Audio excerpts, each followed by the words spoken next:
let us begin our forum today with a message from GlobalFest. Good afternoon and welcome to the GlobalFest Human Rights Forum. My name is Ken Goosen and I have the privilege of Good afternoon and welcome to the GlobalFest Human Rights Forum. My name is Ken Goosen and I have the privilege of serving as GlobalFest's Chief Operating Officer. We started the journey of exploring issues around racism and discrimination back in 2005 when the City of Calgary signed on to the Coalition of Municipalities Against Racism and Discrimination, a UNESCO Accord, and how we as citizens of Calgary could become involved in the process through the lens of exploring practical solutions to address issues within our own actions and beliefs, our community, and then more broadly. The GlobalFest Human Rights Forum, presented by the United Nations Association in Canada Calgary branch, has been offered since 2007 and has been part of GlobalFest programming to promote diversity, cross-cultural respect, and equality in our community. We're thrilled to have UNA Calgary as our presenting sponsor again this year. This year we took our lead from the activities and protests that have been happening here in Calgary, across the nation and internationally. Each day, we have a different panel of speakers and a different topic. Today's session will focus on becoming an ally. What does it mean to be an ally? I would like to welcome our audiences outside of Calgary who have joined us today through our newest institutional partnerships with the Institute of Canadian Citizenship and the Canadian Museum for Human Rights. Glad you have joined us in our conversation this week. Before the session begins, I would like to thank Jill Croteau, our amazing moderator. Jill, it's great to have you back again this year. Programs like this would not be possible without financial support. And at this time, I would like to thank all our sponsors and funding partners for their generous support and commitment to this collective cause. Thank you for joining us today, and we look forward to a meaningful conversation. Good afternoon and welcome to the GlobalFest Human Rights Forum. My name is Ken Goosen.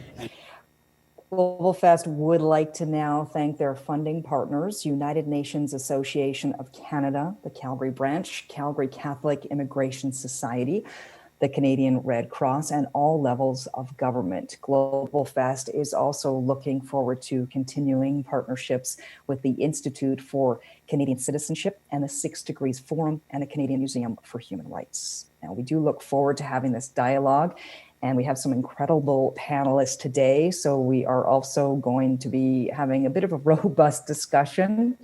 So we invite you to participate. And we would like to encourage you to put your questions in the Q&A box. We're going to do our best to get to them and see how we can kind of keep this conversation open, honest, and authentic. So our session today, as we heard about, is becoming an ally. Certainly with the killing of George Floyd and the destruction of the John A. McDonald statue, this discussion of race is certainly the forefront of our conversations. Many of us are wondering how we can support people of color. How can we become an ally? Is it better to become an ally or an anti-racist? And what role can we really play within this racism discussion? I have had the pleasure of speaking with our panelists today before we got to present to you today. So she is a very dynamic, fierce woman. I have a lot of admiration for the work that she is doing. She is a public speaker and a civil rights activist. So please, now. Oh, hello. There you are. I've been here this whole time. Thank you. Yes. With the mute button. Welcome to the world of Zoom. I know it's weird, and I'm hoping we don't get cut out here today. I'm gonna try to follow as closely as I can. Yes, hopefully no frozen screens here. So Taylor, let's first of all tell everybody who you are. I know that you have pioneered and launched Rural Alberta Inclusive Canada. Tell us a bit of the backstory about what inspired you to create this organization and why now the shift to a new name. So RAR, Rural Alberta Against Racism, was created between myself and a friend of mine in Cremona, Alberta. I was born in Saskatoon, Saskatchewan, but I moved to Alberta at a very young age, and I moved to Cremona. Cremona is a village of 400 people between Cochrane and Sundre. I mean, I was kind of the first Black person many of the kids had seen in real life.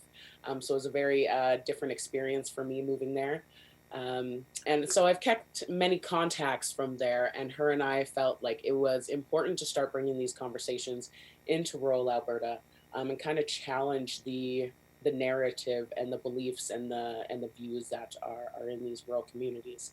Um, Unfortunately, she did not stay with the organization very long, even as a white woman, and she is a big part of her community in Cremona. Right away, she started receiving threats and hate mail just for wanting to hold a community discussion in her town. And I think she has a lot going on. So I figured I would just take that torch and run with it and keep going. And I've brought on some incredible people onto our team. And I feel like as much as we want to continue doing work in rural Alberta, I think it's really important to look at the intersectionality of many different movements and causes. So, you know, between feminism and the LGBTQ2 plus community, or disabilities or the BIPOC community, everything is very interconnected. And I think it's really important to recognize that. And I didn't want us to continue pigeonholing ourselves just in Alberta, especially when, you know, one of our teammates is in BC, and we want to continue branching out further. So we have just changed our name to Inclusive Canada, and we're really excited about that. We just launched that today. We got a new logo. I worked on the website from 6 a.m. to 8 p.m. yesterday because, of course, I got to leave things last minute, but it looks great. Yes. Congratulations on doing all of that work, which I find, you know, inspiring, especially within this climate. Because I know that you and I have had a conversation previously and you touched on it, but I want to take this time to let people know that this is not an easy conversation to have. Sometimes this can get uncomfortable, and this is a really brave space. So I want to make sure that the folks who are participating here with us know that this is a safe space, because we really want to be able to honor people who have had these lived experiences. Because, Taylor, it hasn't been easy, and it doesn't continue to be easy. The risk that you take becoming an advocate and someone so outspoken. Yeah, it's very true. And, you know, from my career, I mean, it's still my career. It's just kind of put on the back burner at this moment. It really put me in the forefront of things, put my face out there. It was very hard to create this organization and not have my face or be the forefront of it to begin with. So, you know, luckily my two partners that I work with, we try to keep them from the light. We try to protect their identities, especially with a lot of the dealings that we're going through with local hate groups here, and trying to dox people or trying to hunt them down or trying to inflict violence. So I'm happy to be the one out there and just take the bullet for everybody, so to speak, at this time. But yeah, it's very exhausting work. You know, I run multiple businesses. I have the organization. I'm a mom. I have a partner now, and so trying to manage and juggle relationships and being a parent on top of receiving death threats every day is quite the task. Yeah, I think you're putting that mildly. Quite the task is one way of putting it. Yeah, I can imagine it's pretty intense from day to day. So let's talk about that. So, you know, because you come from the experience, and I found it really refreshing you talking about, you know, I'm a Black woman. I've lived with this my whole life. But for other non-Black, non-Indigenous people, I mean, how do they become an ally? How do they, I guess, maybe catch up? Yeah, it's I do have some sympathy for people who are just coming into this now. You know, like you said, I'm a Black woman, so you know, this has been my experience for 30 years. And for many people, non-Black, non-Indigenous, non-people of color, they don't really see the struggles or the things that we face day to day. And especially in Canada, when things are they're microaggressions. Things are very small, small on the scale of you can't necessarily see them happening or understand they're happening in that moment unless you've had a lifetime of things happening to you. So, non-Black and non-Indigenous people are getting a lot of information, a lot of things thrown at them in a very short period of time, and it can be hard to find where you fall within all of this, what your role is, how to support. And so I think, grateful for social media for this civil rights movement because we're able to make groups and hold spaces online, especially during a pandemic, if we can't get out there and do a conversation, for people to find a lot of information, a lot of contacts, connect with other people. So I think, that's a great step for people to get in there and see. Of course, showing up to these protests and these community discussions, I find a lot of people who don't necessarily know where their way is or what they're meant to be doing in these spaces. They show up and they connect with people and right away find out like, okay, I know my skill can go here. Okay, I see they need this. I'm going to provide this. So it's just about that connection for sure. And is it enough to just be an ally? Are you hoping that society moves towards being anti-racist? Yes. Yes to the society moving towards being anti-racist. It's definitely not just enough to be an ally. I think there's a lot of people just moving into that ally space. And to me, I see an ally as being somebody who just supports the movement. Maybe somebody who wants to go out there because you have a Black friend or you have a family member who's Black. So you just need to be there to support. But when it comes to anti-racist work, that's where the work comes in. That's where you have to be constantly speaking out. You need to be promoting anti-racism.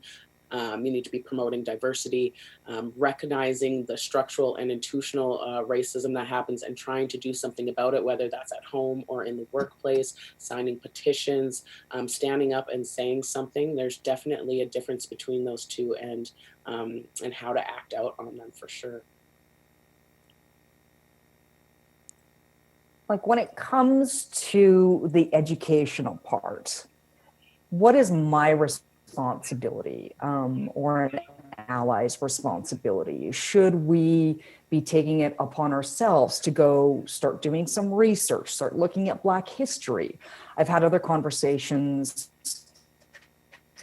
with people in the Black community who say, well, it's not my job to educate you. It's not my job to bring you up to speed. So I'm just wondering, the lines are a bit blurry there. Yeah, they definitely are. I feel whenever I see the term, it's not my job to do this, it does kind of trigger something in me because there is this fine line where it is our job. If we want people to walk beside us, understand, it is our job to be able to provide some sort of guidance in that. I think when it comes to things like, what is white privilege or what, just really simple questions that people should be up to speed on already is another thing. If somebody is coming to me asking what white privilege is, I feel like that person is not even trying to do the work at that point. But if somebody, went and read the book White Fragility, or it was reading something and was doing their research and wanted to come talk about it afterwards, I would be all ears to see what they're feeling in that, if they need some better understanding on something or know my personal experience with this to attach it to what they've read.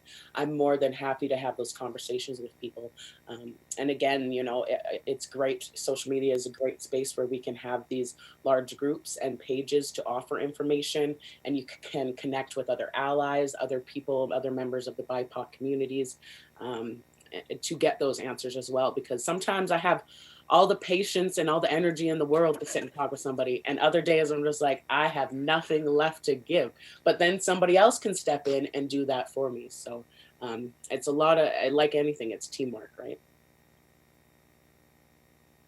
And what about in those day-to-day interactions? I mean, that must be a situation, that you as a visible minority face.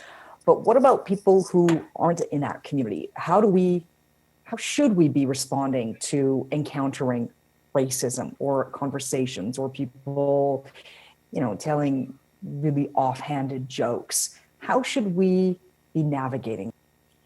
That is this is always a difficult question for me to answer as a Black woman, because I mean, obviously my patience is getting very thin with certain things. And, especially when it comes to, how do I talk to my mom about this? Or how do I know when to let go of a friend who is being racist? And because to me at this point, I'm just like, I know when I can just cut that off and I'm okay with it. I can get when it can be a little more difficult for other people again who are just stepping into this world of allyship, and not really knowing how to navigate that. So I mean, if you're out, let's say you're out at the grocery store and you hear something be said, I mean, you absolutely can step in and say something. Say something. How do you say it? I feel like a lot of us jump to that defense. So even with white allies, I feel like they're cutting a lot of other white people down, which doesn't leave room for that conversation to happen anywhere. If a Black person is feeling very exhausted from having to explain things, that's where non-Black and non-Indigenous people can step in and take over to help explain those things, rather than attacking those people and then leaving no space. Like you said here, this is a safe space. We want to be able to hold space for conversation. If you get defensive and right away tell somebody they're wrong or yell at them, get mad at them for saying something, especially if they didn't necessarily mean to be racist, because it happens, then there's no room for them to want to ask questions ever again, and they're going to be stuck in that mindset. So if you're approaching something, be mindful on how you approach it. Be mindful of the words you're using. When it comes to family members, especially if you're close with, let's say, your parents, you definitely know. You know the love languages and the languages you need to speak with your parents and those people in your family and those who you love. So you know the pace they need to take. Maybe think of a few books you could leave on the coffee table or an article you can send them. Bring it up lightly at the dinner table. You don't need to ruin dinner yet, and not unless they're just not willing to learn. But ease them into it, because again, especially if let's say you're talking to grandpa who's 70, 80, and this has been his whole life, it's going to be a lot harder to try and change those beliefs and views and narratives over time. So be patient, number one. That's some good advice, because I think sometimes I feel naive thinking that we are further ahead than I think that we really are, because of the environment that I'm in. Where do you see us? I mean, I feel like this is such a mammoth thing to tackle. How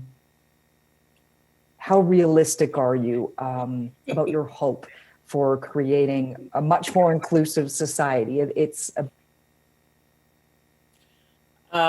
We had this conversation a few days ago, and I think I'm not going to use that same answer today. I'm not sure. I'm not sure where we are on this scale. I'm going to be totally honest, because every day is different. Some days I'm like, wow, we're making some amazing progress. Look at us. And then other days it's like, man, we're in the year 2020 and we're still just focusing on these times. There's no reason that we should be having to explain what white privilege is at this point. And when you come to things like that, then it's like we still have not come that far. And I think what really gets me at times is, especially when with our new organization, Inclusive Canada, that focuses on everything. Because when we think of the Black Lives Matter movement, I always say this, we're focusing on the most marginalized and racialized people in our society, which then looks at everything that is wrong in our entire system, which is poverty and with mental health, everything that is so built in to, keep that low class and middle class even lower, while that small percentage keeps getting richer. And so when you start looking at it that way and seeing how ingrained things are in our system, it can start to feel really exhausting. And it's like we have so much work to do, and this is going to be an incredibly long process. This is not something that's just we're just going to fix everything next year. I'm not going to see the end of this. My daughter, who's 10, she won't see the end of this. It's going to be an incredibly long process. And do I see it, in this beautiful utopian world? I don't know. I'm gonna keep working towards it though, and we can keep making changes together and just kind of see where that takes us. I'm hopeful. At least there's hope still there. I mean, well, that's encouraging. Is that the answer you wanted? Everything's Well, fine. Oh, yes, yes. Let's just sugarcoat the whole world. Um, because I wanted to ask you about specifically about Alberta. I'm sure that you've done traveling around the country, but you came from Cremona, a town that is right on Cowboy Trail. So I'm sure that you have had your fair share of overt racism. Is Alberta, where does it land on the scale of anti-racism? great You know, I question. get some fans with this question. Oh boy, Alberta is something else. With my work with my other business, I have the opportunity to constantly travel across Canada, and the way people would see Alberta is basically the way we look at America. When I leave the city, I cannot count the amount of Confederate flags or Trump T-shirts or MAGA hats I see out there, and it's concerning, and especially the accelerationism with these hate groups happening here, and the action that is not being taken by RCMP, or the action that is not being taken with government officials, really leads us more on that spectrum of what is happening in the US. And, we saw violence happen here a few weeks ago, and it kind of every week something new was happening. And the fact that, no RCMP, nobody is taking initiative on that or any action on that makes these people feel safe that they can continue doing these actions, continue crashing peaceful anti-racism events. And it's I'm really scared about how the direction Alberta is going, to be quite honest. Um, I definitely don't know if I want to stay here for the rest of my life. We'll see how our work goes. um, but I don't know. In the same sense, too, when we've held our community discussions, we traveled all throughout Alberta as, doing discussions ourselves and attending other people's discussions as well. And for nearly 5 months there, every weekend we were in a new place. And we have had some incredible conversations with people who, people would pull up a chair who didn't really agree with what they were seeing online, but then they came and listened, and we've been able to build relationships out of that. And even if it's just one person in one place, I think that's a huge step forward. Maybe those people go and talk with their friends, their family. They talk with Jim at the grocery store and Brenda at the bank. And I think, that even those little bits of positivity and progress is something in my eyes. But Alberta is so behind here. We need help. We need a lot of help. Oh, Somebody come save us. somebody. I mean, somebody, anybody. Well, Taylor, that's really, I one person at a time, I guess, like you say. I mean, we can make small progress, and hopefully that'll push the way and push those gates open to much more significant progress, which is something we would all like to see. I think we're going to shift things over now. Taylor, stick around because I still want you to be a part of this conversation. I thank you for your raw honesty. I think it's really important. Thank you, Taylor. I would now like to welcome Darren Lund to join our conversation. He is a professor in the Werklund School of Education at the University of Calgary, where his research examines social justice activism in schools, communities, and professional education programs. Darren was a high school teacher for 16 years and formed the award-winning Students and Teachers Opposing Prejudice, also known as the STOP program. Welcome, Darren. It's very lovely to see you again. Good to see you, Jill. Thank you very much for having me here, and appreciate the work done by all of the organizers and by Taylor's excellent presentation there. So I'll get into it here with my, I don't have a scripted presentation, but I'll just share a couple of thoughts on these questions, these, I think, really good questions that have been raised this afternoon. We're thinking about all of the incredible work that's going on right now in activism and anti-racist work. And you think, is there a role for people who aren't directly targets of this kind of racism, but is there a role for us to step forward? So I think there absolutely is. And I'll just share some of my own thoughts on it from having done this work for probably a little over 30 years, I guess. So who better to talk about anti-racism than some white guy from Calgary? It is a promising environment and challenging as well. So I think we need to give ourselves permission to have these uncomfortable conversations, the ones like we're having today, to say, yeah, but what about this? But I thought this, and yet now I hear this. So we have to kind of tackle issues head on, I think. And it does involve trusting one another a bit, to say, you know what, I'm going to listen to you and assume we're coming from the right, coming from a good place. And if you hear something that you think, I need to challenge that, we can do that. We can move forward and do that, or make mistakes and say, I said that, I didn't say that right, or I didn't do what I could have done there.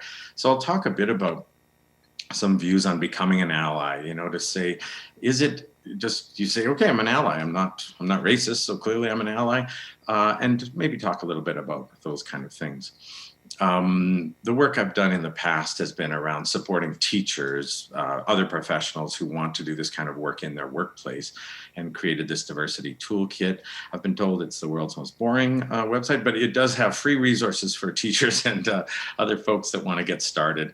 I want to tackle some of these issues. Where do I go? And there are so many resources out there, so many groups and agencies that are helping us do this work. We helped create one about 10 years ago when immigrant serving groups around Calgary came to us at the university and said, let's work together. Let's try and collaborate on social justice. So we had a course on social justice, and now we're working with agencies who already work with kids who are maybe immigrant, refugee, Indigenous, LGBTQ2+ backgrounds, kids with disabilities, and helping us understand the lived experiences. So in a way, we're becoming, I guess, an institutional ally where we can't do it all. We'd love, we have lots of courses and topics that we cover on campus, but having our students learn from the community has been so excellent. All of these groups and others have been involved with our program. And I just share it as an example of the kind of work we're hoping to do in the Werklund School of Education and other faculties on campus to really try and understand better the lived experiences of people out there. And then how can we advance our institutions to be more responsive?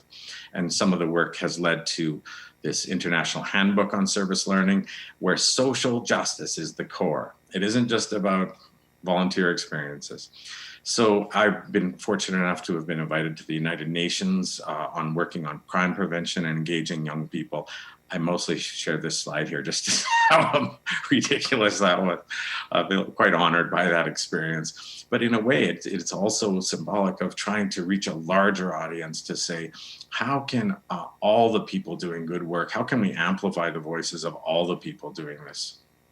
And when you tackle social justice, what can you expect? And I would say one thing is to expect emotions. People have a lot tied up in this, whether it's their own lived experience with oppression, or whether it's this feeling of, I'm a good person and I'm feeling awful about this. And I think those are legitimate emotions that we need to face, we're already suffering. There's already an economic recession going on, particularly here in Alberta. Just seen a number of job losses even today.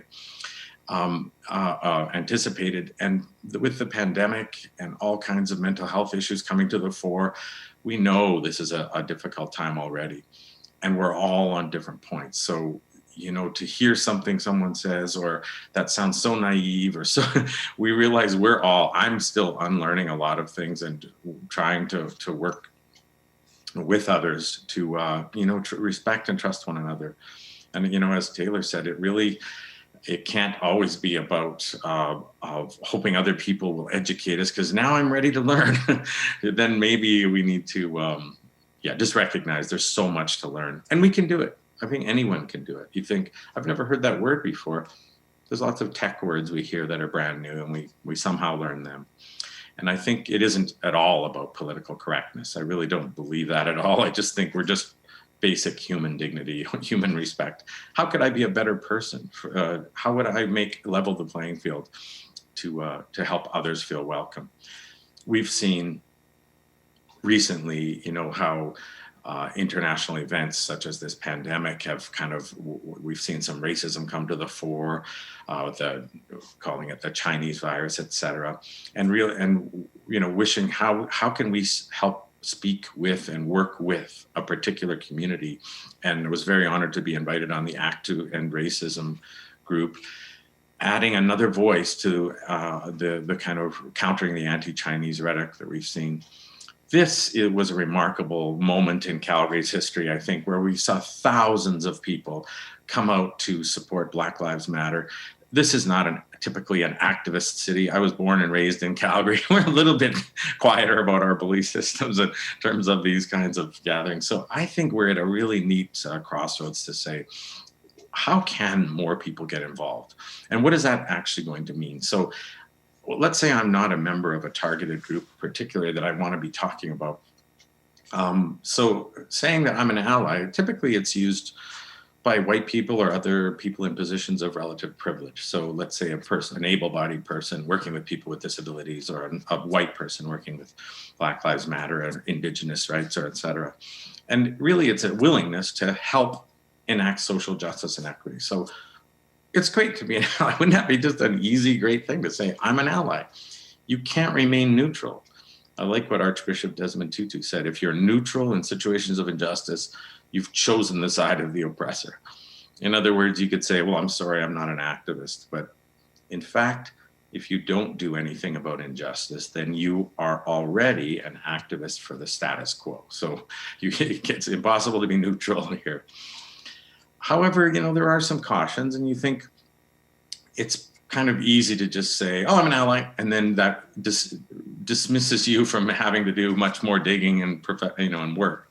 Or professional allies whose careers depend on the issues they work to address. So they don't want the issues to go away because this is the work they do. And I think when I read about these, I'm made very uncomfortable because you think, wait a minute, oh my goodness. You can go earn an allyship certificate. So now it's being commodified and sold. And you think, is that really, what we're after here? Or are we part of a machine like that, or a complex like that, when, let's do some grassroots stuff. And too often allyship is associated with a savior complex. So they're so lucky that I'm helping, that I'm assisting this needy group. And I think that we need to get away from that and move away from even cultural competency models. And I like the notion of cultural humility. We borrowed that one from medical education literature, but you're learning with people. You're saying, how can we all work together, and what can I learn working with you, rather than I'm doing this for you. This is some interesting work that I borrowed also from the Indigenous Action Network, but the way that allies can be seen as either self-proclaiming, that it's more like worn like a badge. I'm doing this for me, and I'm saving you. Intellectual allies focused on learning oppression. So the ivory tower kind of allies, where doing lots of reading, but where's the feet on the ground? Parachuters who may just come into the front lines of I'm the expert, and then continue that kind of power over positioning. And another one to avoid being, I suppose, is a floater, where you got the words and you're popping in group to group, but really you're not there where you need to be there. So I only say these not to dismiss the good work being done by allies, but to say, really be critically self-reflective of your own role here. Like, am I listening more than I'm speaking? Am I part of the work? And I learned my allyship, or at least trying to be an ally, when I was a high school teacher in Red Deer. I had a rather cluttered classroom then, but a group of kids in my very first year of teaching created this STOP program, Students and Teachers Opposing Prejudice. It was sort of a poetry lesson that went off the rails that turned into this student activist group that lasted for 20 years. So they took the bull by the horns. This group of unlikely kids took on all these social justice issues. We were doing Indigenous activism. We had LGBTQ speakers coming into Red. This is a high school in Red Deer. And they were willing to tackle anything. So we would do anti-racism, multiculturalism, promoting all kinds of international and local things. And I kind of had to do a lot of learning in those years and to try and be a good advocate for young people, but also to learn about these issues and think, wow, am I uneducated on these? And ended up, doing my PhD in this area, and I've had the privilege of getting to work with so many other groups and folks and activists that have done this work, and just very pleased to just see how enthusiastic young people are and, grappling with some really tough issues. We tackled human rights issues in Tibet, issues of environmental racism in Nigeria, unnamed oil companies whose actions there were quite destructive. Also promoting, learning about anti-Semitism and having survivors of the Nazi death camps come to our school for 10 years in a row, 15 years in a row at our Holocaust Awareness Symposium. Really trying to learn to work with others, to learn from the experiences of others and build empathy in our own students. And when students came forward way back, how about that? Back in the day, to say, what are we doing about the gay and lesbian kids in our high school? We were really forced into talking about this issue. Before gay marriage was legal, these kids created the first ever gay-straight alliance in Red Deer, Alberta. I was very honored about that. Now we see a lot of schools embracing these safe spaces. We know that schools with gay-straight alliances have better outcomes, better educational outcomes for all of their students, not just those marginalized kids. I use that as an example of showing how, wow, when we let young people take the lead, we can learn how to be better allies, I think. I was very honored to be Calgary's Pride Parade Marshal back in 2008. It was really kind of neat. For me, it was an honor to be honored as an ally in that community. My advice would be, do your own background work. As Taylor said, it can't all that work can't fall on the shoulders of people who are already experiencing oppression. We can learn a lot. There's lots of books out there. Understand a critical social justice perspective, that how were you raised? How were you socialized? Who are holding positions of power? There's hierarchies at play here. And then also expect emotions. And if you're feeling like, oh my gosh, when I hear the word white privilege, I just start raging. I'm not privileged. I did not grow up in privilege. And I remember feeling those feelings of, how dare you call me privileged? And then I got thinking, that's a pretty rich area to explore. If I'm feeling uncomfortable, what is that about? And I had to look into really, do some critical self-analysis about, I haven't faced racialized barriers. I haven't had doors closed to me because of my identity. I may have had other barriers, but that wasn't one of them. And so a book like this one by Osam Sensoi and Robin DiAngelo, she also writes on white fragility, quite big bestseller. But really just getting this notion of, oh my goodness, these are issues that have been around me my whole life, but I haven't really thought about them. This is a good introduction to that kind of thinking. Paul Carr and I, another nice white guy from Canada, we were sitting at an Atlanta anti-racism conference, only two white guys there, and of course we sat together. Anyway, we ended up talking about whiteness and got together with a bunch of our friends from different, people of color, scholars, Indigenous, LGBTQ+, and created this book, The Great White North, is the second edition now, and really to talk about whiteness in Canada and what is white privilege and how white people even call themselves white. And it was really a fun project, and we were able to have a lot of interest. So here's a nice book to get you on your way. So another common term that I've heard now is, instead of an ally, what about trying to become an accomplice?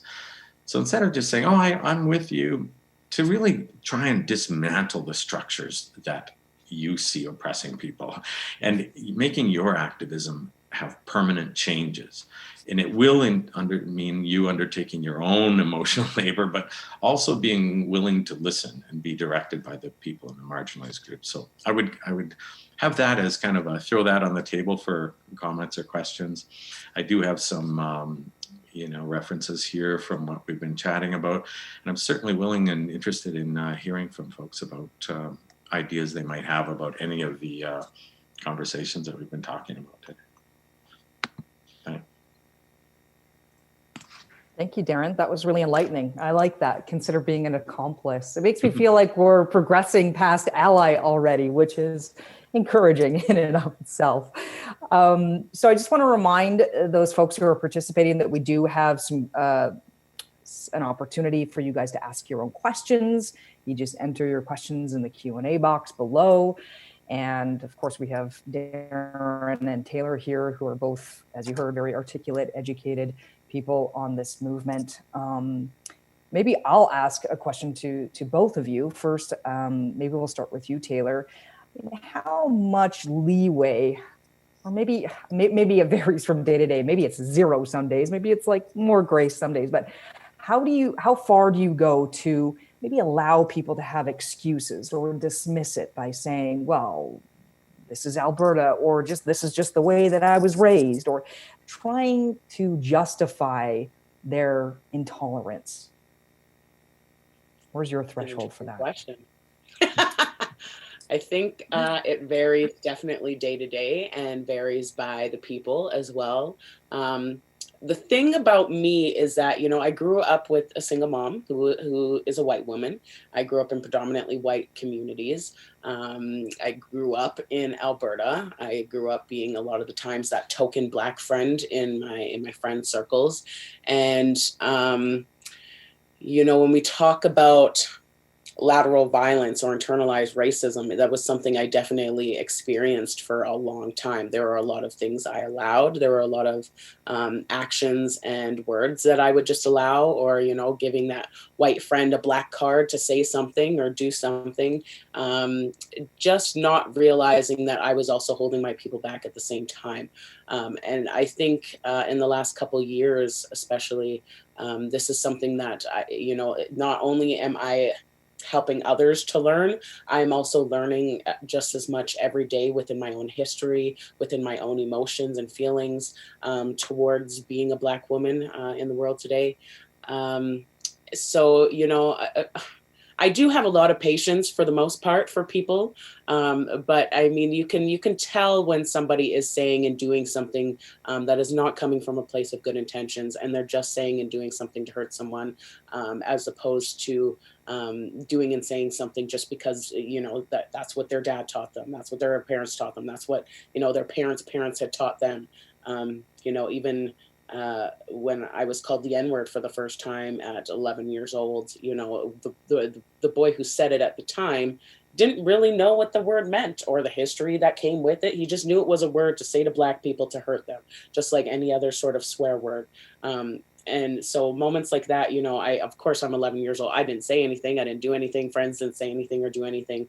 But it's moments like that, a lot of things are just people just aren't aware of, very naive to, and ignorant to as well. So yeah, it changes from person to person and day to day and however I'm feeling that day. And what's your take on that, Darren? Like, do you feel like it's just the time for excuses is just over? Oh, no, there's always lots of good excuses. No, I mean, I think, you could say with so many of these issues, they've come to the fore that, now, there's a responsibility. I should really know more about this. And a lot of people are kind of taking that on to say, I should know more. I know I don't really have, but I really want to learn more, but I'm afraid of making a mistake. And I mean, there's a legitimate fear there. Like you say, I just meant it in the nicest way. And I just said this thing and I'm getting attacked for it. So there's that white fragility or that defensiveness that's quite common because you think, but I'm coming from a good place. And so I think we, toughen up a little bit and say, you know what, there's a lot I don't understand. And all I asked was, where you're from, and you think, oh, that was just the most mild, gentle question. But as Taylor says, I mean, there's a way of hearing that question, or where is it coming from a good place in a conversation where everyone's talking about their background, or is it said in a particular way to remind somebody that they don't belong? So if you hear that question a few times a day for your whole life, you're being told something about, you're not really one of us. Versus I never get asked where I'm really from, even though of course my ancestors all came from another country. So it is kind of there are lots of ways that we can learn. Oh my goodness, I've never really thought about that question before, of how that could sound to somebody that isn't just as well-meaning as I thought. So I think a lot of the excuses we tell ourselves, well, my intention was good. I think when we reflect on it, we have a lot of growth, I think, possible. I'm just going to add in there because I think that is such a great point. When people ask, where are you from? I'm like, Saskatchewan. They're like, no. Where are you from? I'm like, I'm from the prairies. I'm Taylor, from here. you know what I'm asking you. Don't make me do this. Oh, I make them ask. Like, do you want to know my background? Just ask that. Yes. Oh, people. Okay, we do have a question. Okay, so this is to you, Taylor, from an anonymous attendee saying you talked about what it's like in Alberta, but you were quite general. It sounded more political and broad. Can you share some thoughts about specific actions that you might suggest we advocate to the government so that it becomes part of a public policy? This person also followed up saying you're a very impressive individual. I have to say that publicly. And now I'll let you answer the question. Thank you, anonymous attendee. I think I'm so glad that we got to get to this part. And the first thing I want to bring up is about it sounding political. I know a lot of people of color say, this is about human rights. It's not about politics. Unfortunately, there is a huge overlap of human rights and politics. We have to go through politics in order to change these human rights. They have to be, again, everything's so intersectional. But yeah, trying to make changes through the government within these rural communities is huge and difficult. A lot of us do have meetings with town councils and city halls. City councils, sorry. It's important to remember, again, when we do our community discussions, when we go into a town, we're always invited. We don't just show up there. And for the most part, a lot of the times it is town council who invites us there. So that that road of communication is already open to try and make some changes within their systems there. I think number one, something with Inclusive Canada that we really try to strive with is education. And I think being able, the children, the next generation are going to do some incredible things, I feel, for us, for this world. I think it's really important to get into schools. If you can try and speak with your teachers, your principal, try to make some changes within that institution, bringing in people of color teachers. A lot of the times we have social studies teachers or people teaching Indigenous studies who are not even Indigenous, not from these places, they don't have that knowledge to share. That's just something they're reading from a textbook or pulling from online instead of a lived experience with it. So definitely trying to speak with educational institutions, trying to send letters wherever you can. Sometimes you'll get an answer, sometimes not. It took us 6 months to finally get some answers from our own letters. So that is huge. Yeah, I honestly feel when it comes to rural Alberta, it's just having those conversations first with friends and family in these areas, because things are even more ingrained there than they would be, let's say, in Calgary, that is a wildly diverse city to begin with. And trying to just break those narratives out there.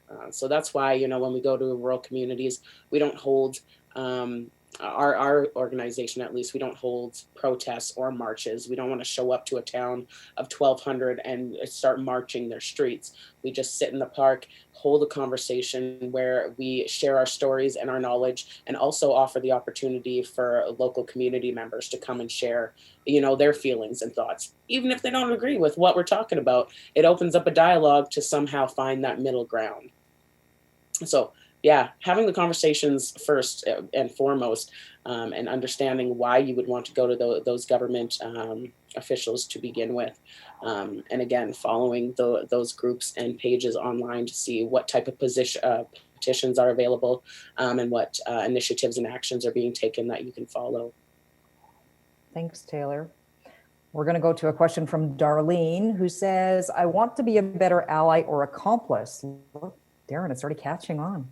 And want to avoid the white savior mode that you talked about. Any tips on how to do that other than to just listen and follow BIPOC and let them lead?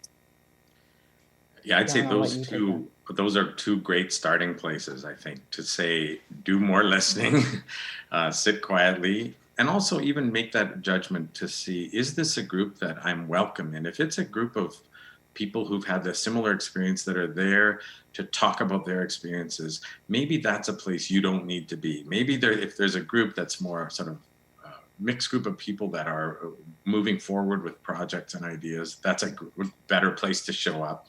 And then to realize it isn't about your own feelings too. So as you're, question to yourself, why am I doing this? Is it to make myself feel better? Is it to sort of absolve myself of some of the guilt? Or, am I coming to it from a good place? And when you're there, to really check those emotions, to check those, because there's so many moments that can get subverted by one really, really guilty white person in the middle needing to feel better about themselves.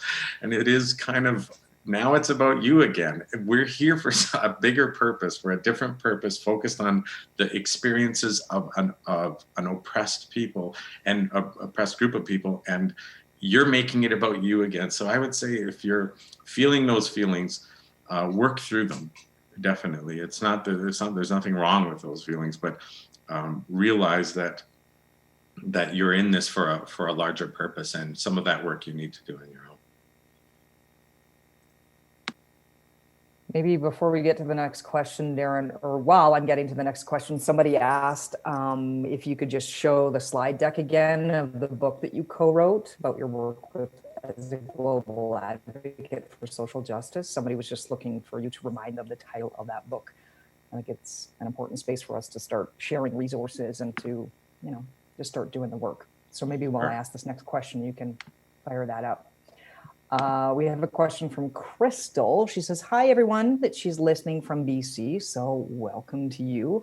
As a naturopathic doctor and person of color, I want my practice to reflect and represent inclusive care, and I'm working daily to ensure this takes place. Are there any resources from a medical perspective that you can share that I can further add to my toolkit? Oh, that's a big question. P.S. The nationality versus ethnicity question, I feel you. Enraging and frustrating. Okay, so there's that book, Darren. Thank you for putting that up for our participants. Hope that's what you were looking for. Taylor, do you think you can tackle that? I was going to tell Darren to do this. I mean, he's in the university, so he may have better resources on this. Unfortunately, I cannot say that I've dived super deep into that medical perspective of things. Again, there's so many branches and avenues on where systemic racism shows up, and the medical field is definitely one where we need to work on. Luckily, we did have a meeting with David Shepard, who is the MLA here in Edmonton, who works in the healthcare sector, and hoping to get some more knowledge within that area. So maybe, Crystal, maybe I'll be following you and your initiatives. Darren, do you have any resources for her?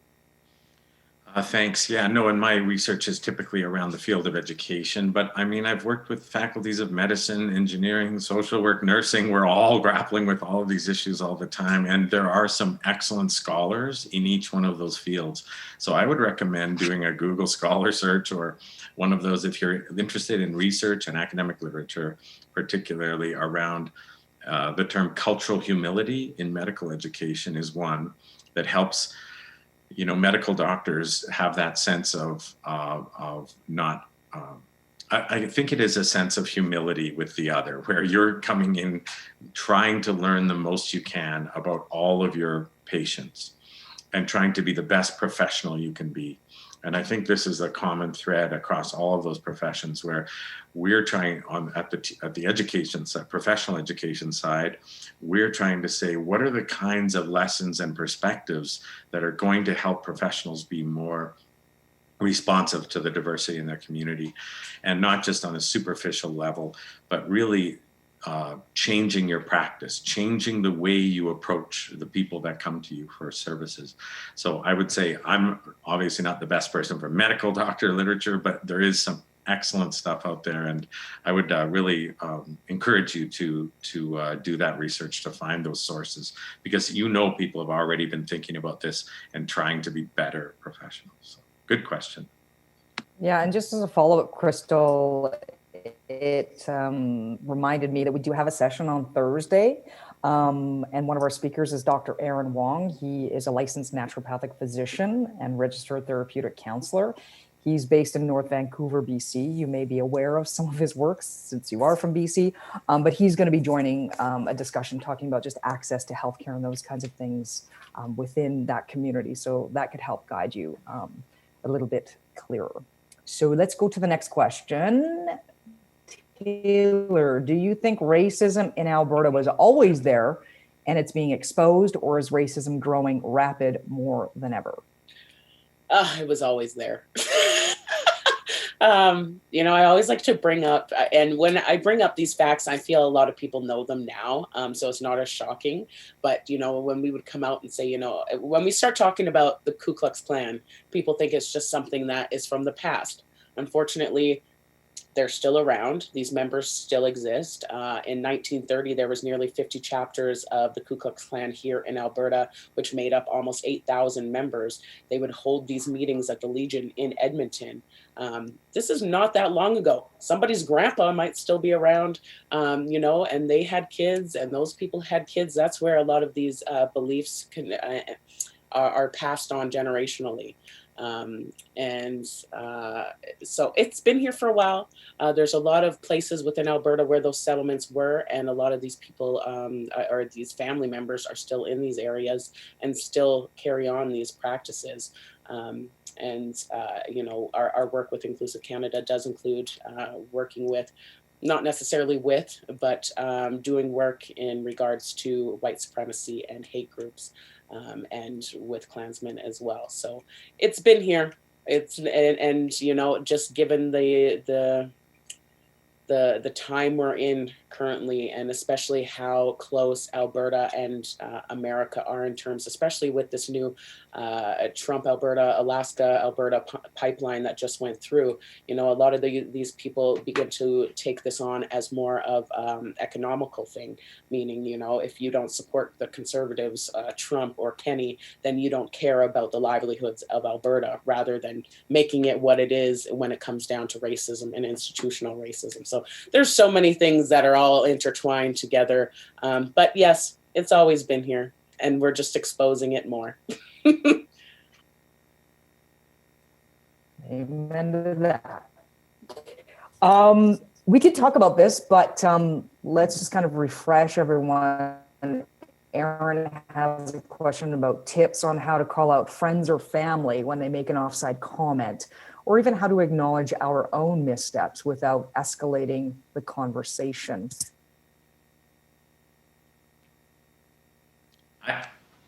I don't mind. Good question, Aaron.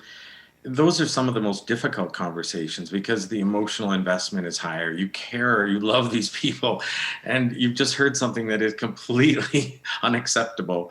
And trying to avoid the name calling is good, and to say, instead of saying that you're a this or you're a racist, I prefer the approach of, oh my goodness, or even some kind of reaction like, where's that coming from?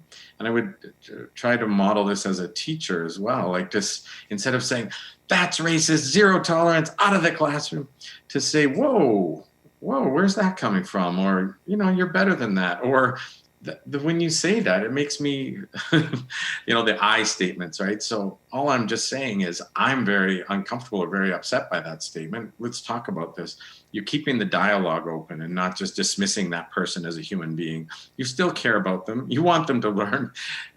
So I would say that would be my guideline, is to keep that conversation open and just tell about, how can we move forward with this? And Taylor, I'm sure you're no stranger to uncomfortable conversations.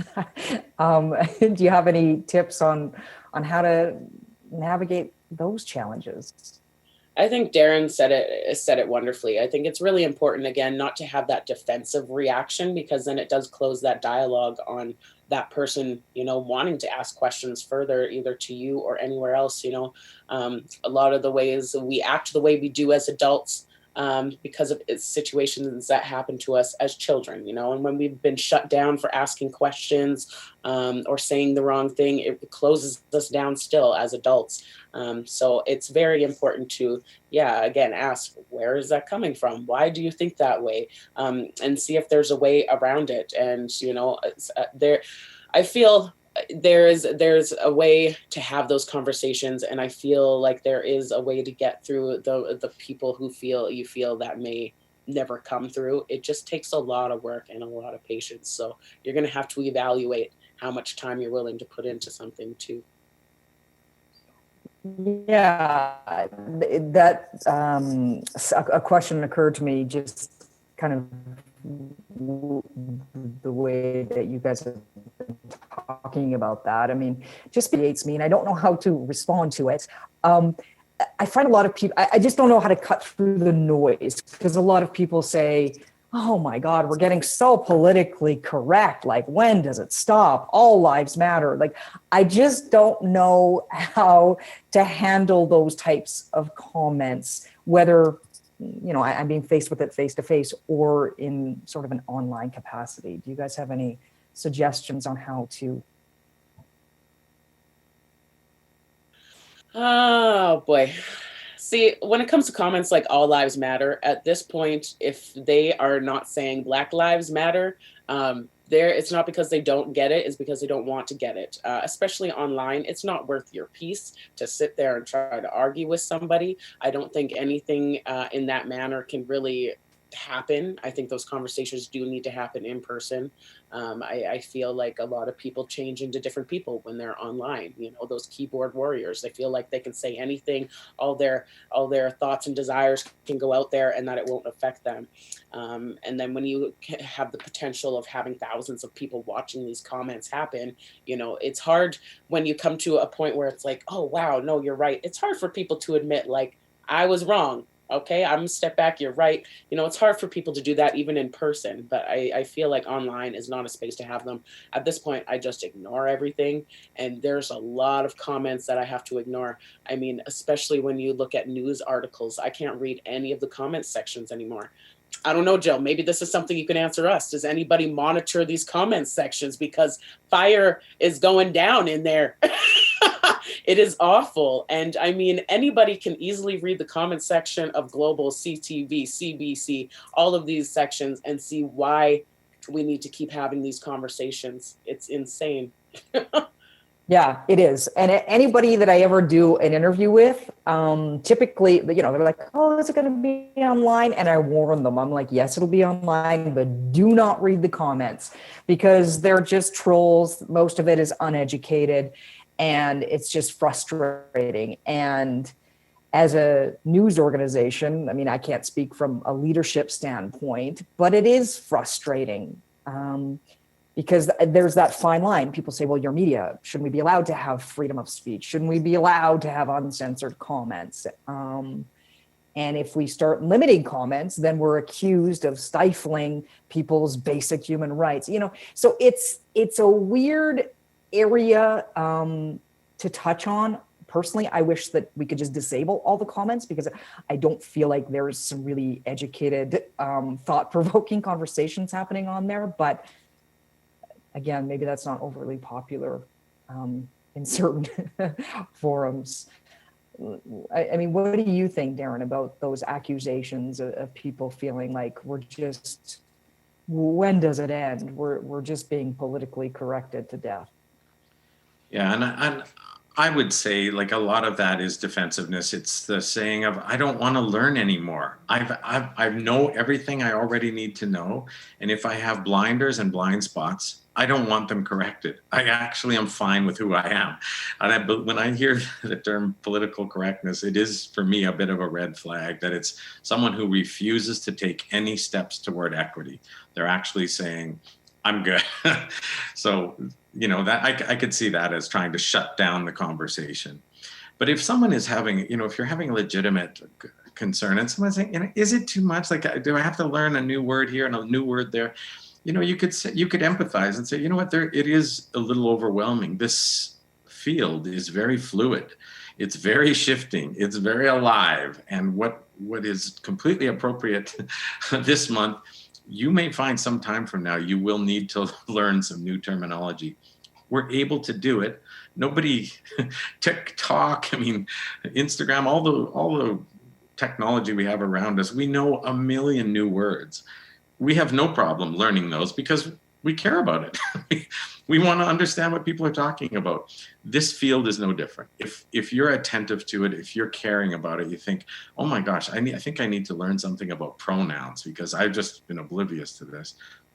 If you don't want to hurt people, if you want to respect people, you think, that's not going to be that much work for me to learn what makes you feel respected. I need to learn. That's not political correctness. That's called human respect.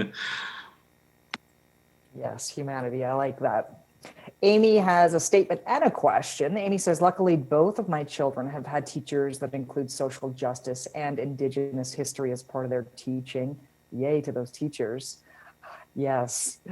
Given children, youth are the future, can you comment on whether social justice is part of the curriculum here in Alberta and whether there has been advocacy for including anti-racism specifically in curriculum? Darren, I feel like that's kind of your wheelhouse. Mm-hmm. There's lots of Alberta curriculum that hasn't been revisited for years, but within the curriculum that's there, the social studies curriculum, language arts, there's so much room for a lot of conversations. And it doesn't, an activist perspective, it really is the sense of how are we all in this together? What are the barriers some people face? How can we work specifically and strategically against those barriers? With literature, what are the lived conditions of people and what are the identities of people writing these stories? There's so many layers that you can get to with all of the school curriculum. With mathematics as well, with an inclusive global lens on your own teaching. Whose voices are we hearing in classroom? There's so much room for teachers that want to use their classroom space to model the kind of citizenship, the kind of humanity we would like to see out in the community. We can enact that in our own classrooms using the current curriculum. So there can always, be more work. There's always more resources coming out that I think directly address these issues. A number of agencies in the community produce human rights stuff. The Alberta Civil Liberties Research Centre has human rights work that's tied to the Alberta curriculum. So there are resources out there that really help teachers who wish to include more discussion about justice and human rights in their class. Taylor, do you think there's enough? When you were in school, did you have Black teachers? Did you see yourself reflected? Does your daughter have a mentor within that classroom atmosphere, somebody that she can look up to? None at all to both questions. But we are going in a good direction in that sense. My two partners with Inclusive Canada are both school teachers. One is here in Calgary, the School Board of Education, and one is in BC. And both are women of color, and they bring these conversations into their classrooms themselves. Luckily one of them was getting a whole semester to literally just teach what she wanted, rather than just following this textbook, which is incredible. And we do need more representation in these institutions to ensure these matters are being talked about. Because again, like I was saying, a lot of the times they just pick a non-person of color to do these teachings, but they don't have that understanding. And as much as a non-person of color wants to have that understanding, they don't have that lived experience. My partner is a white man, and he is the most supportive man ever. And there's still that little bit of barrier where he will not fully understand, what I've gone through and what I go through every day and what needs to be taught in order to get further ahead. So I think that representation needs to come where it is Black and Indigenous people teaching these classes. I learned that teachers are welcome to teach what they want to a degree, as if they're following, of course, the curriculum. So it's just a matter of having the right teachers in these spaces to teach that with the curriculum. So I'm hoping it gets better, because yes, I did not have that representation. I know my daughter doesn't have that in her school either. So luckily, I think she gets enough advocacy at home. I think I'm doing good there. At least she's got that.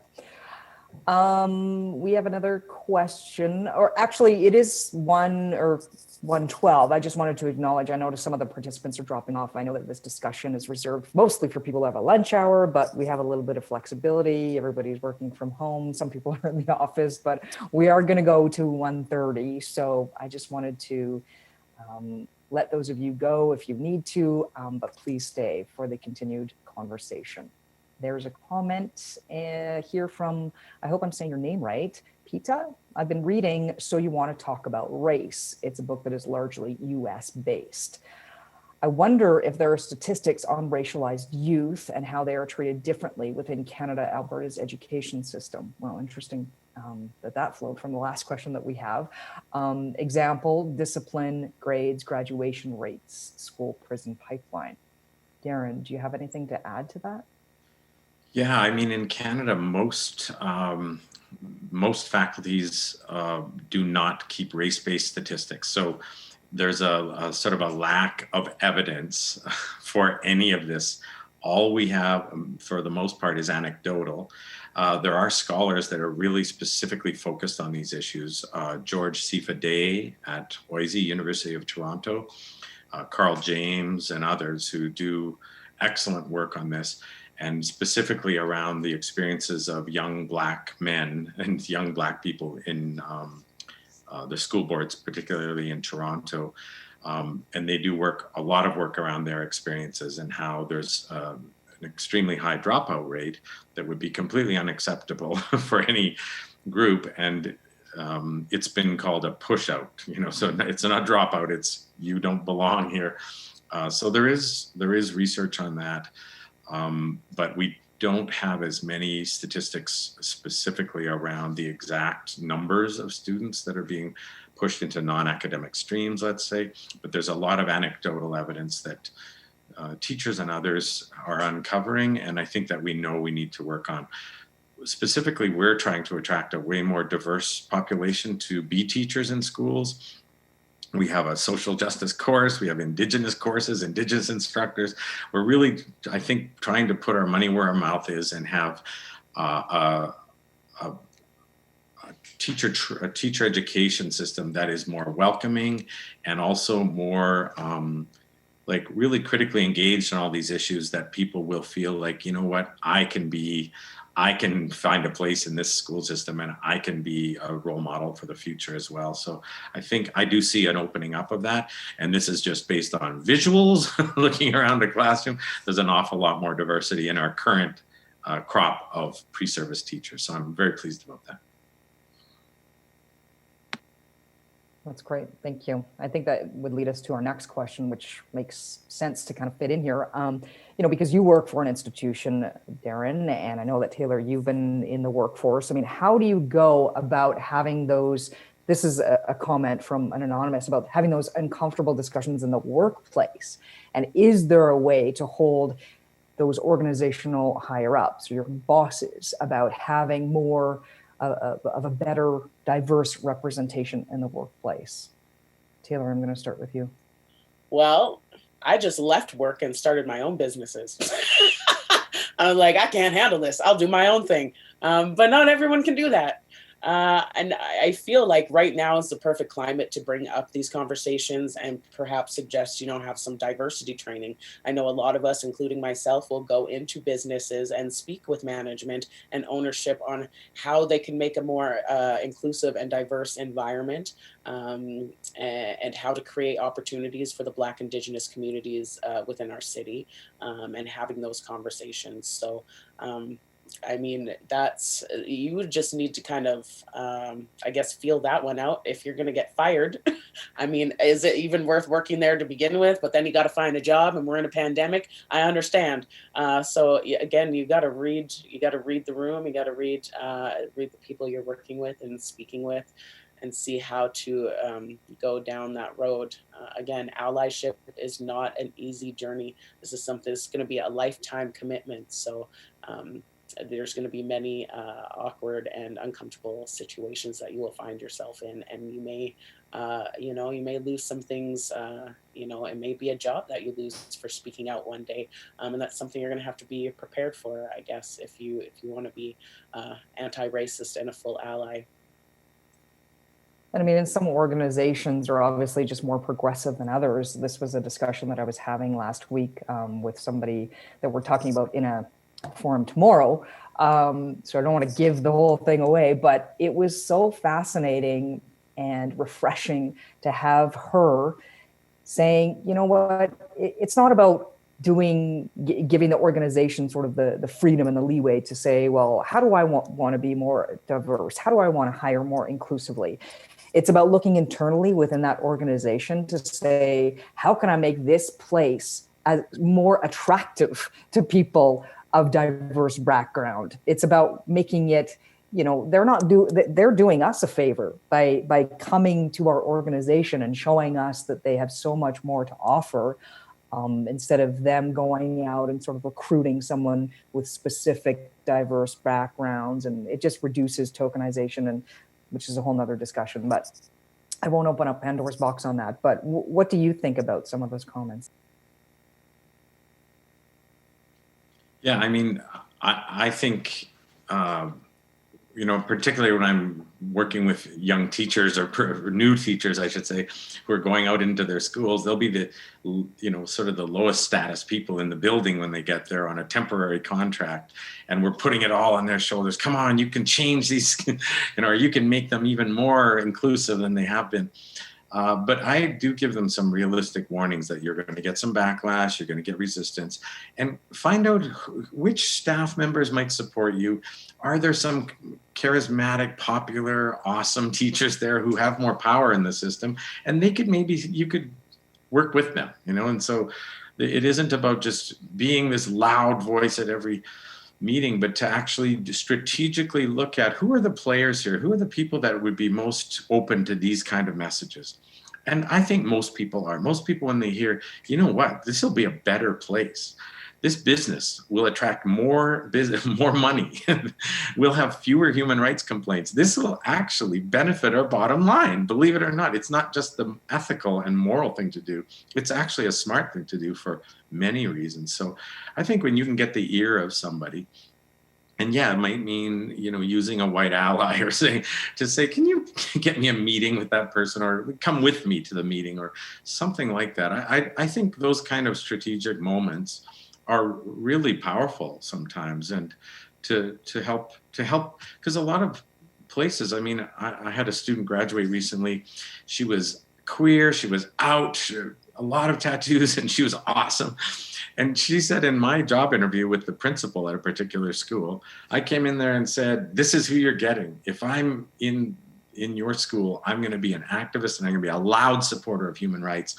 And he said, I know nothing about any of this. I need you in my school. And so, you can sometimes be mildly surprised with how people will respond when they're given an opportunity. That's optimistic. But that's a cool story. I like that. Just being unapologetically yourself and let others figure it out. Okay, we're going to have another question here. Racism against Indigenous people in Canada has been publicly recognized now for a number of years, yet it has taken a long time for Canadians to accept the racist history, even with clear examples of existence. And progress feels so slow. How does this parallel with your experiences with racism against Black people in Canada? Curriculum has only recently incorporated, as we know, with the Truth and Reconciliation hearings, the truthful and reflective examination of Indigenous history in Canada. So Taylor, I know that you are advocating for Black Lives Matter and Indigenous Lives Matter, but there are two different streams there. I mean, how do you see some of those parallels and how do they mirror each other, I guess?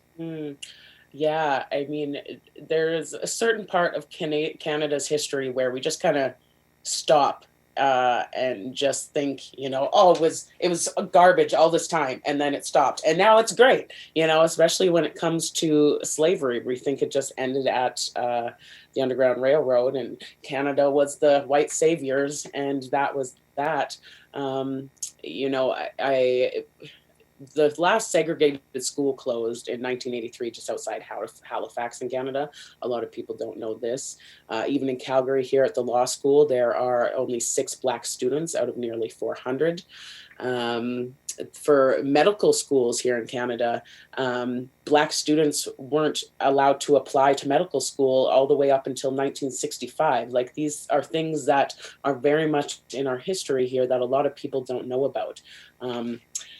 I feel like, again, everything is very intersectional. Everything works together. That's why you're gonna, how do I say?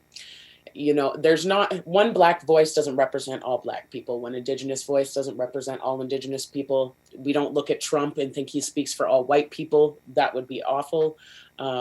So I think it's really important that all of us are working together. I think all of us, some people in the Black Lives Matter movement, especially in the States, may not feel that we should be standing for LGBTQ2+ rights or standing for Indigenous rights. And I think everything needs to very much go together. And that's what we do. And I think, a lot of my work more strives towards raising Indigenous voices, even as a Black woman, because I feel here in Canada, what they've gone through is so much worse here than anybody else, and it's much like Black people in the U.S. So, incorporating Black history within it all, I think we're just going to keep working it all together and incorporating all of our histories together and see how Black and Indigenous people really did help each other at the very, very beginning anyway, the more we stand together and march together and work together, the more our stories are told, and we can all be, liberated and have freedom and justice within Canada. Thank you. There's a lot of people hungry for information or resources here. I wanted to know if either of you have a book, oh, that just popped off my screen, that you could recommend. Where did that go? Oh, it's gone now. I'm trying to see if I can, somebody took that comment away. I don't know.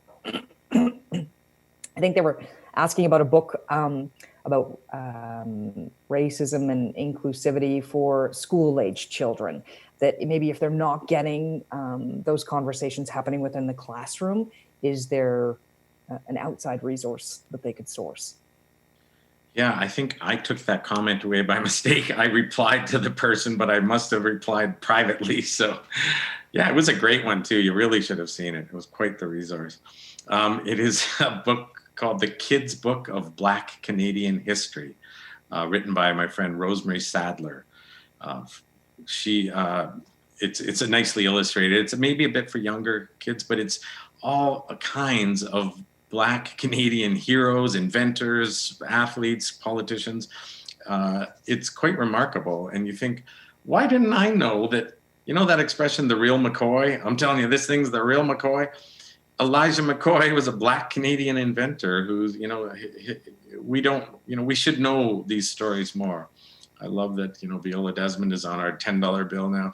Some of these stories we're learning about and thinking, that's funny that we, you know, John Ware, the Black Albertan cowboy, we do know a couple, or people have kind of heard of them, but I think those kind of resources are excellent to remind us that we have a long racialized history. Matthew DaCosta, 400 years ago, he was one of the first Black explorers of North America. So very cool history there. There are some excellent books out there. Awesome. Thanks, Darren. What do you think are some of the key differences or challenges for anti-Black racism in Canada compared to other countries like the US? Well, remarkably different. Taylor? Key differences. Well, it's not an open carry place here, so I'm still alive. That's one great thing. I think structurally, like institutionally, systemically, I think things are very similar. Again, especially here in Alberta, connected to America. I hate to get into politics, but the more, you know, our current government continues to keep going, the more Americanized we get, and it's very anti-Black, it's very anti-Indigenous, it's very not anti-racism, so